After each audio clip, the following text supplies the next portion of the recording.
വേദമന്ത്ര YouTube ചാനലിലേക്ക് എല്ലാ മാന്യപ്രേക്ഷകർക്ക് സ്വാഗതം. ഞാൻ സത്യൻ മുളയങ്കുളത്ത്. ഹിന്ദുക്കളായ പല കുടുംബക്കാർക്കും അവരുടെ ദേശദേവതയും കുടുംബദേവതയുമായ ശ്രീ സാക്ഷാൽ ഭദ്രകാളിക്ക് ഈ കുംഭമാസത്തിലെ അശ്വതി, ഭരണി, കാർത്തിക ഈ നാളുകളിൽ വളരെ വിശേഷപ്പെട്ടതാണ്. 18 കാവിലെ പൂരം എന്നാണ് പറയാ. 18 കാവുണ്ട്. ആ 18 കാവിലും ഈ ഉത്സവം നടക്കുന്ന ഒരേ ദിവസമാണ്. അത് മിക്കവാറും ക്ഷേത്രങ്ങളിലെ കുതിര കൊണ്ടാണ് ഉത്സവം നടത്തുക. കാരണം ആ ക്ഷേത്രത്തിലൊക്കെ ആ ദേവിക്ക് ഭദ്രകാളിയാണെങ്കിൽ തന്നെ ആ ചൈതന്യത്തിന് ആനച്ചൂര് പിടിക്കില്ല എന്നുള്ളൊരു സങ്കല്പമുണ്ട്. അതുകൊണ്ട് പൊയ്ക്കുതിരകൾ, ആ പൊയ്ക്കുതിരനെ ഉണ്ടാക്കിയിട്ടാണ് ഓരോ ദേശങ്ങളിൽ നിന്ന് കാഴ്ചയായിട്ട് ആ ക്ഷേത്രത്തിലേക്ക് എത്തുക. അപ്പോൾ ഈ സമയം വളരെ അധികം ശക്തി അല്ലെങ്കിൽ വളരെയധികം ചൈതന്യവത്തായിട്ടുള്ളതായൊരു സമയമാണ്. അപ്പോൾ പല കുടുംബങ്ങളിലും ഇന്നത്തെ ദിവസം ഈ അശ്വതി, ഭരണി, കാർത്തിക നാളുകളിൽ കളങ്ങളായിട്ടും മറ്റു വിശേഷാൽ പാട്ടുകളും മറ്റു ആട്ടങ്ങളും അതേപോലെ തന്നെ എല്ലാം നടത്തുന്ന ഒരു സമയമാണ്. മിക്ക കുടുംബങ്ങളിലുണ്ടാവും. ക്ഷേത്രത്തിലേക്ക് അവരുടെ ആചാരമായിട്ടുള്ള കാര്യങ്ങൾ എന്താണെങ്കിൽ കൊണ്ടുപോകലും തിരിച്ചു വന്ന് അവരുടെ വീട്ടിൽ വിശേഷപ്പെട്ടിരിക്കുന്നതായ ഞാൻ പറഞ്ഞു കളങ്ങൾ, അത് ദേവിക്കോ ഭഗവതിക്കോ പാട്ടായിട്ടോ അത് പലതരത്തിലുള്ള പാട്ടുകളുണ്ട്. നന്ദുണിപ്പാട്ടുണ്ട്, വില്ലടിച്ചാൻ പാട്ടുണ്ട്, അതേപോലെ തന്നെ കുഴുതാളുണ്ട്, അങ്ങനെയൊക്കെ. അല്ലെങ്കിൽ ആട്ടങ്ങൾ, മറ്റു തരത്തിലുള്ളതായ കളങ്ങൾ, ആ കളങ്ങൾ ഒക്കെ നടത്തേണ്ട സമയമാണ്. അപ്പോൾ ഭദ്രകാളിക്ക് വിശേഷാൽ ഈ സമയം അശ്വതി, ഭരണി, കാർത്തിക നാൾ വളരെ വിശേഷപ്പെട്ടതാണ്. പല കുടുംബങ്ങളിലും ദേവി ചൈതന്യങ്ങളുണ്ട്. അപ്പൊ അങ്ങനെ കളങ്ങളോ അതൊന്നും നടത്താത്തവര്, ഇതിനെക്കുറിച്ച് അറിയാത്തവര് ഇന്നത്തെ ദിവസങ്ങളിൽ ഇപ്പൊ അശ്വതിക്ക് ഇപ്പൊ എന്തായാലും ചെയ്യാൻ പറ്റില്ല, ഭരണിക്കോ കാർത്തികയ്ക്കോ അവരുടെ വീട്ടില് അവരുടെ ഗുരുമുത്തച്ഛന്മാരെ കൂടെയുള്ളതായ മന്ത്രമൂർത്തിലും പ്രത്യേകിച്ച് ഭദ്രകാളിക്കും കൃത്യമായിട്ട് കർമ്മങ്ങൾ ചെയ്യേണ്ടതാണ്. പൂർവികരായിട്ട് അങ്ങനെയാണ് ചെയ്തിരുന്നത്. ഇപ്പൊ കുംഭമാസിലെ അശ്വതി, ഭരണി, കാർത്തിക, മീനമാസിലെ അത് കൊടുങ്ങല്ലൂർ ഭരണിയാ. അപ്പൊ ഈ കുംഭമാസത്തിലെ ഈ ഭരണിക്കും അതേപോലെ തന്നെ വിശേഷപ്പെട്ടതായതുകൊണ്ട് തന്നെ ഓരോ കുടുംബത്തിലും ഞാൻ പറഞ്ഞു കളങ്ങൾ നടത്തുന്നു, അല്ലെങ്കിൽ പാട്ടുകൾ നടത്തുന്നു, അല്ലെങ്കിൽ തോറ്റങ്ങൾ നടത്തുന്നു. ഇതൊക്കെ കഴിഞ്ഞാലും പിറ്റേ ദിവസം കോഴിവെട്ടോടുകൂടി കർമാദികൾ കഴിഞ്ഞിട്ട് നടപൂട്ടുന്ന ആ ചടങ്ങുകളാണുള്ളത്. പിന്നീട് 7 ദിവസം കഴിഞ്ഞിട്ടാണ് നട തുറക്കുക. അപ്പോൾ പല കുടുംബങ്ങളിലും ഇത് ആ കാരണന്മാര് ചെയ്തു വന്നിരുന്നതായ കർമ്മികളോ കാരണന്മാരോ മരണപ്പെട്ടു പോയതിനു ശേഷം അല്ലെങ്കിൽ മരണപ്പെട്ടു പോയത് കൊണ്ട് അത് ആ കുടുംബത്തിൽ തന്നെ മറ്റുള്ളതായ വ്യക്തികൾക്ക് ചിലപ്പോൾ ഇതിനെക്കുറിച്ച് അറിയാൻ കഴിയാത്തൊരവസ്ഥയുണ്ട്. കാരണം അവര് ഇത് അറിയാനായിട്ട് ശ്രമിച്ചിട്ടില്ല, അറിയുന്നവർ പറയാനും ശ്രമിച്ചിട്ടില്ല, അല്ലെങ്കിൽ ഇതിനെ വളരെ മോശമായിട്ട് ചിത്രീകരിക്കലോ അല്ലെങ്കിൽ ഭയഭക്തിയോട് കൂടിയിട്ട് മാറി നിർത്തലോ മാറ്റി നിൽക്കലോ ഒക്കെ ആയിട്ട് എന്തെന്ന് പറഞ്ഞാൽ പലരും ഈ ആചാരത്തിന് എതിരായിട്ട് നിന്നവരുണ്ട്. അതുകൊണ്ട് തന്നെ പലവർക്കും ഇതിനെക്കുറിച്ച് അറിയില്ല, കർമ്മങ്ങൾ അറിയില്ല. അപ്പൊ ആ കർമ്മങ്ങള് പൂർവികരായിട്ട് കൊണ്ടുവന്നിട്ടുള്ളതാണ്. അത് മക്കളായിട്ട് ചെയ്യേണ്ടതാണ് അതിന്റെ ഉത്തമം. അത് അവര് ചെയ്തില്ലെങ്കിലാണ് വിഷമമുള്ളത്. ചെയ്തുകൊണ്ട് യാതൊരു തെറ്റുമില്ല. അവർക്ക് കളം കെട്ടിയിട്ട് കർമ്മം കൊടുക്കാം. സാധാരണ വെളുക്ക് വെച്ചിട്ട് നിവേദ്യം വെച്ചിട്ട് അവർ ഭദ്രകാളിക്കോ ധർമ്മദൈവങ്ങാദികൾക്കോ കർമ്മം ചെയ്യാം. അതേപോലെ തന്നെ കളം കെട്ടിയിട്ട് അപ്പൊ ഭദ്രകാളി, ഭുവനേശ്വരി ഇവർക്ക് ചൈതന്യം, അതേപോലെ വീരഭദ്രൻ ഇവർക്ക് 16 അടിക്ക് കളം കെട്ടിയിട്ട് അതിൽ ഇലനിറക്ക് വെച്ചിട്ട് അരി നെല്ലും വെച്ച് അതിൽ നെല്ല് വറുത്ത് കുത്തി തവിട് വെച്ച് കള്ള്, ബ്രാണ്ടി, അതേതോ അതൊക്കെ കൂടിയിട്ടാണ് കർമ്മം ചെയ്യുക. ഗുരുതി, പ്രത്യേകിച്ച് ഗുരുതി. അത് ഉത്സവം നടന്നു കഴിഞ്ഞാല് പിറ്റേ ദിവസം ഈ കോഴിവെട്ടോട് കൂടി നടത്തുന്ന പറഞ്ഞാൽ ധാരികനെ നിഗ്രഹിക്കുക എന്നുള്ള ഒരു ഇതിലാണ്. ഭഗവതി ധാരികനെ കൊന്ന്, അല്ലെങ്കിൽ അത്രയും ഉപദ്രവകാരിയായിരിക്കുന്ന ധാരികനെ പല ദേവതമാര് വന്നിട്ടും അദ്ദേഹത്തിനൊന്നും ചെയ്യാനായിട്ട് പറ്റില്ല. അവസാനമാണ് ഭദ്രകാളി കളത്തിലിറങ്ങുന്നത്. ആ ഭദ്രകാളിക്കും പിടിച്ചു നിൽക്കാൻ പറ്റാണ്ടായി. അതും വളരെ ആസൂത്രിതമായിട്ടുള്ള കാര്യങ്ങളെ കൊണ്ടാണ് പിന്നീട് അദ്ദേഹത്തിനെ കൊല്ലാനായിട്ട് കഴിഞ്ഞിട്ടുള്ളത്. അത്രയും പവർഫുള്ളായിരുന്നു ഈ ധാരികൻ. അപ്പൊ അദ്ദേഹത്തിനെ കൊന്നിട്ടുള്ളത് ആ ഓരോ തുള്ളി ചോരയിൽ നിന്നും അങ്ങനെ അസുരന്മാരിങ്ങനെ ഉയർത്തെഴുന്നേറ്റുകൊണ്ടിരിക്കുകയായിരുന്നു. അവസാനം ഭദ്രകാളി അദ്ദേഹത്തിന്റെ രക്തം ഇതിലേക്ക് പിടിക്കും, അതേപോലെ തന്നെ എല്ലാം വലിച്ചു കുടിക്കുന്ന ഒരു അവസ്ഥയാണ്. ഒരു തുള്ളി പോലും താഴ്ത്തു വീഴാണ്ട്. ഒരു തുള്ളി വീണ് കഴിഞ്ഞാൽ അതിൽ 100 ധാരികന്മാരാണ് ഉയർത്തെഴുന്നേറ്റുന്നത്. അപ്പൊ അദ്ദേഹത്തിന്റെ ആ കൊന്ന ആ സ്മരണാർത്ഥമാണ് ഈ കാളിക്ക് ഈ കോഴീനൊക്കെ അറുത്ത് ഗുരുതിയൊക്കെ തർപ്പണം ചെയ്തിട്ട് ചെയ്യുന്നത്. ചിലയിടത്ത് തെണ്ട് നാട്ടിയിട്ട് തെണ്ടിനെ വെട്ടിയിട്ട് ഭദ്രകാളി എത്തിയിട്ട് തെണ്ടിനെ വെട്ടി, തെണ്ട് എന്ന് പറഞ്ഞാൽ വാഴയുടെ പിണ്ടി നാട്ടിയിട്ട് അതിൻ്റെ മുന്നിൽ കളം കെട്ടുക. അപ്പോൾ അത് ഈ ഉത്സവം കഴിഞ്ഞാൽ പിറ്റേ ദിവസം രാവിലെ അല്ലെങ്കിൽ രാത്രി 12 മണിക്കോ 1 മണിക്കൊക്കെയാണ് ചെയ്യാം.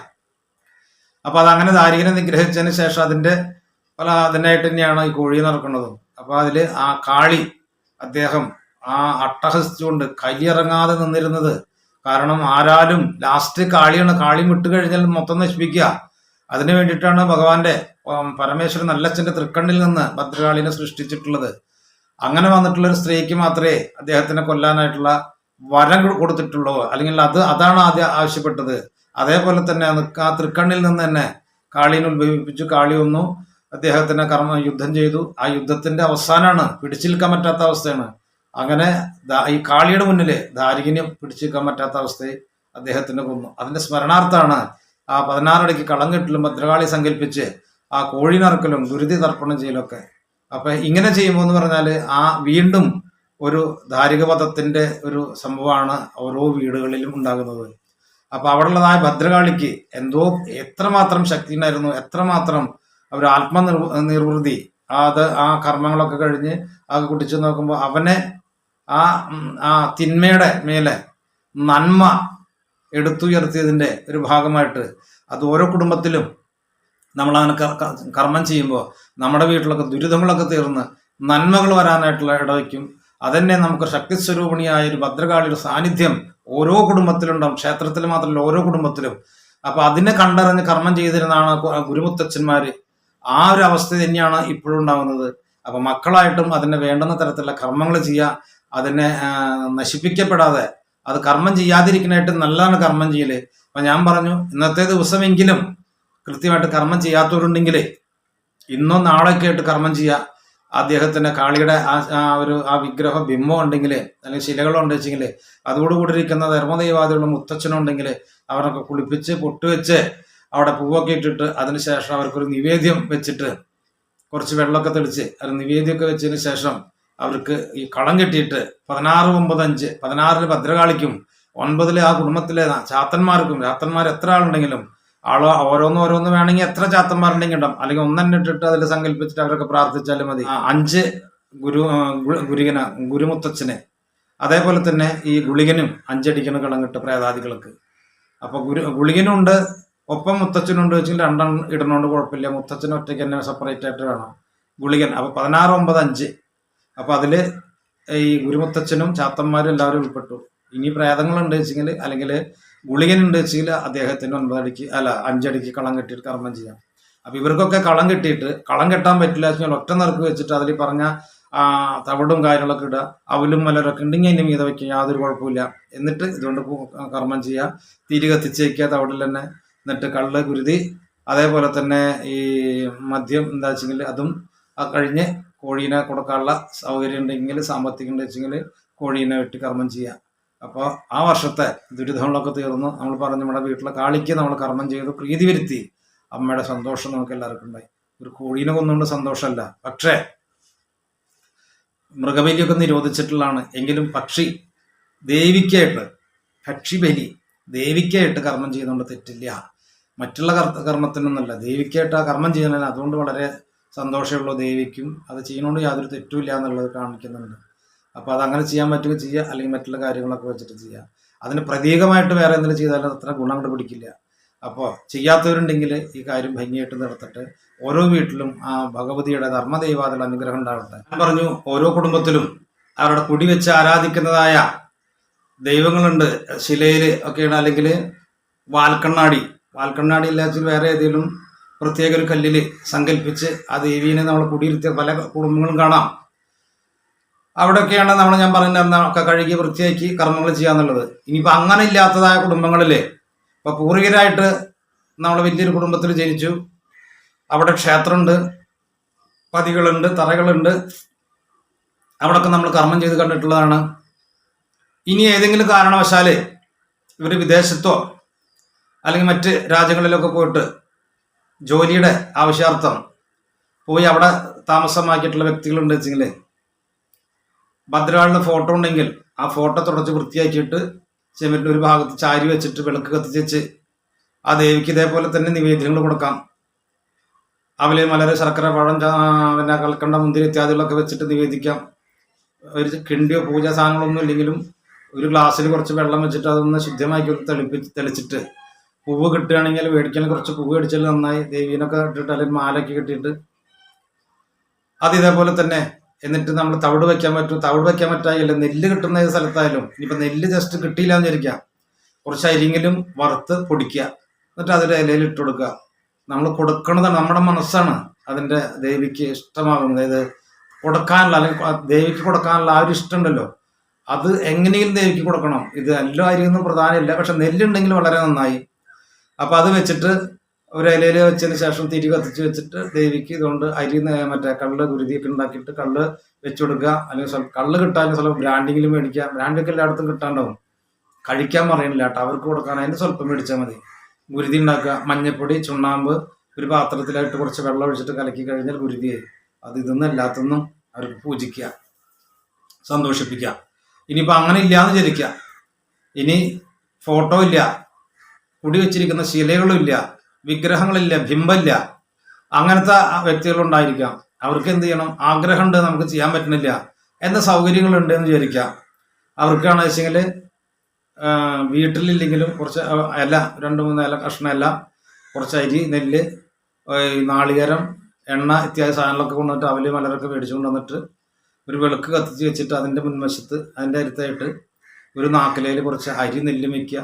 ഒന്നുകിൽ ആദ്യം ഒരു നാക്കിലയിൽ അരി നെല്ല് വയ്ക്കുക, അതിൻ്റെ മീതെ ഒരു ഇല ഇട്ടിട്ട് അരി വയ്ക്കുക, അതിൻ്റെ മീതെ മുൻവശത്തേക്ക് ദൃഷ്ടിയായിട്ടൊരു നാളികേരം വയ്ക്കുക. ആ നാളികേരത്തിൻ്റെ അടുത്ത് പിന്നെ ഈ പറഞ്ഞ സംഗതികളൊക്കെ ആ ദേവിയുടെ പീഠമായിട്ട് അതിനെ സങ്കല്പിക്കാം. ആ ദേവിയുടെ പീഠമായിട്ട് സങ്കല്പിച്ചിട്ട് ഞാൻ ഈ പറഞ്ഞ സംഗതികളൊക്കെ കൊണ്ടുവന്ന് വെച്ച് ദേവിക്കൊരു പഞ്ചാർച്ചന പൂജ കഴിക്കാൻ ഇപ്പോഴായി ഇതിനും പറ്റും, മുന്നുള്ളതിനും പറ്റും. പഞ്ചാർച്ചന പൂജ, ജലഗന്ധ പുഷ്പ ധൂപ ദീപം. അപ്പോൾ കിണ്ടി ഉണ്ടെങ്കിൽ കിണ്ടി എടുക്കുക, ഇല്ലെങ്കിൽ ഗ്ലാസ്സോ കപ്പോ. പൂജാരികളുടെ അല്ലെങ്കിൽ കർമ്മികളുടെ വീട്ടിലോ പെട്ടെന്ന് ഇങ്ങനെ ഉണ്ടാകുക, അല്ലാത്തവരുടെ വീട്ടിൽ ഇത് ഉണ്ടാകാൻ ബുദ്ധിമുട്ടാണ്. ഉള്ളവരുണ്ട് വെച്ചാൽ വളരെ നല്ലത്. അല്ലെങ്കിൽ ഒരു കപ്പ് അല്ലെങ്കിൽ ഒരു ഗ്ലാസ് എടുത്ത് വയ്ക്കുക. അതേപോലെ തന്നെ കളഭം ഇടാനായിട്ടുള്ള കളഭപ്പൊടി മേടിക്കുക. ചന്ദനം ഉണ്ടെങ്കിൽ നല്ലത്, അത് ഒരു ചെറിയൊരു തളികയിൽ പ്ലേറ്റിൽ വയ്ക്കുക. കുറച്ച് പുഷ്പം കൊണ്ടുവന്ന് വയ്ക്കുക. അതേപോലെ തന്നെ ചന്ദനത്തിരി കത്തിച്ച് വയ്ക്കുക ധൂപത്തിന്. അതേപോലെ തന്നെ ഒരു കൊടിവിളക്കിൽ തിരിയിട്ട് കത്തിച്ച് വയ്ക്കുക. കൊടിവിളക്കില്ലെങ്കിൽ ചെറിയ ചരാതായാലും മതി, എണ്ണ ഒഴിച്ച് കത്തിക്കുക.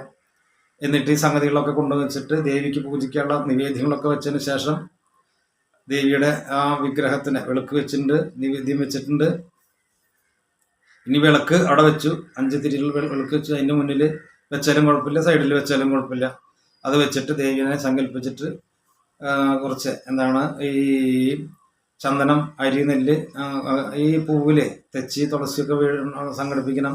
അതിൽ കുറച്ച് അരി, നെല്ല് ഇടുക. അപ്പോൾ അക്ഷതം എന്ന് പറയും, കുറച്ച് കളവപ്പൊടി ഇടുക. വെള്ളമൊക്കെ തെളിച്ച് കഴിഞ്ഞാൽ അതിൽ മഞ്ഞപ്പൊടിയോ അക്ഷതം എന്ന് പറയുന്നത്, അത് വളരെ വിശേഷപ്പെട്ടതാണ് പൂജിക്കാനായിട്ട്.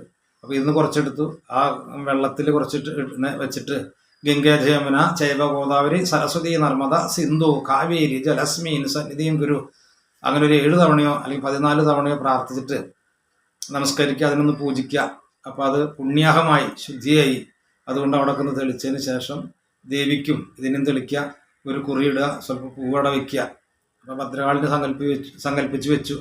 ഇനി ഇതേപോലെ തന്നെ ചാത്തന്മാരെ സങ്കല്പിച്ചിട്ടായാലും ശരി, ഇതേപോലെ തന്നെ അരി, നെല്ല്, നാളികേരം വയ്ക്കുക. ഗുരുമുത്തച്ഛനെ വിചാരിച്ചിട്ടും വയ്ക്കുക.